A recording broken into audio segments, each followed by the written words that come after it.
कैसा है तू? और हमारा देश कैसा है? वैसा ही जैसा आप छोड़ के गए थे।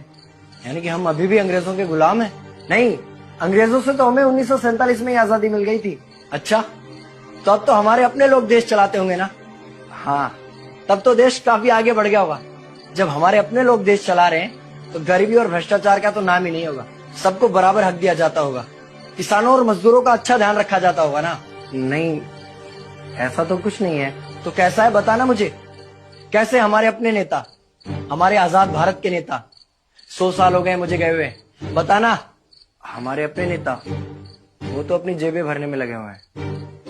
आने वाली 7 पीढ़ियों को नहीं बल्कि 700 पीढ़ियों को ना कमा कर खाना पड़े उस चीज के इंतजाम में लगे हुए हैं। तो तुम लोग क्या कर रहे हो और हमारे देश का युवा क्या कर रहा है? हम लोग तो इंस्टाग्राम पर रील्स देखने में बिजी हैं। यानी कि हमारी कुर्बानी का देश के लोगों पर कोई असर नहीं पड़ा। देश के लोगों में कोई देशभक्ति नहीं, कोई देश प्रेम नहीं। नहीं, ऐसा नहीं है। आपके लिए और देश के लिए बहुत प्रेम है भारत के लोगों के दिलों में। हर 15 अगस्त और 26 जनवरी को तिरंगा फहराते हैं, पूरे जोश के साथ भारत माता की जय बोलते हैं और आपकी डीपी भी लगाते हैं। और भारत और पाकिस्तान के क्रिकेट मैच के दौरान तो हमारी देशभक्ति पीक पर होती है। तुम इसे देशभक्ति समझते हो? तो फिर क्या है देशभक्ति? अगर तुम्हारी देशभक्ति समाज को सुधारने में, गरीबों को अच्छी शिक्षा या बराबर का हक नहीं दिलाती तो कोई काम की नहीं है तुम्हारी देशभक्ति।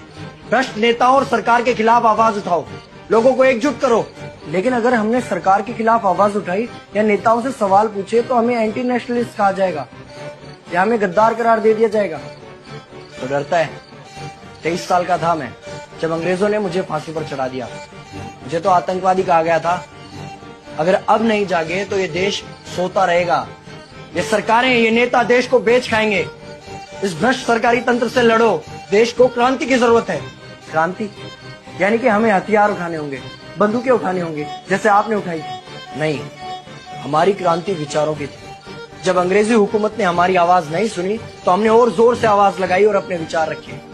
और क्रांति केवल सत्ता को बदलने तक सीमित नहीं है, बल्कि इस भ्रष्ट अन्यायी तंत्र को जड़ से उखाड़ कर फेंकना है। पर ये होगा कैसे? अपने आसपास से शुरुआत करो। जो भी तुम्हें भ्रष्ट नजर आए उसके खिलाफ आवाज उठाओ, एक्शन लो। तुम्हारे टैक्स का पैसा नेताओं की जेब में जा रहा है, हिसाब मांगो।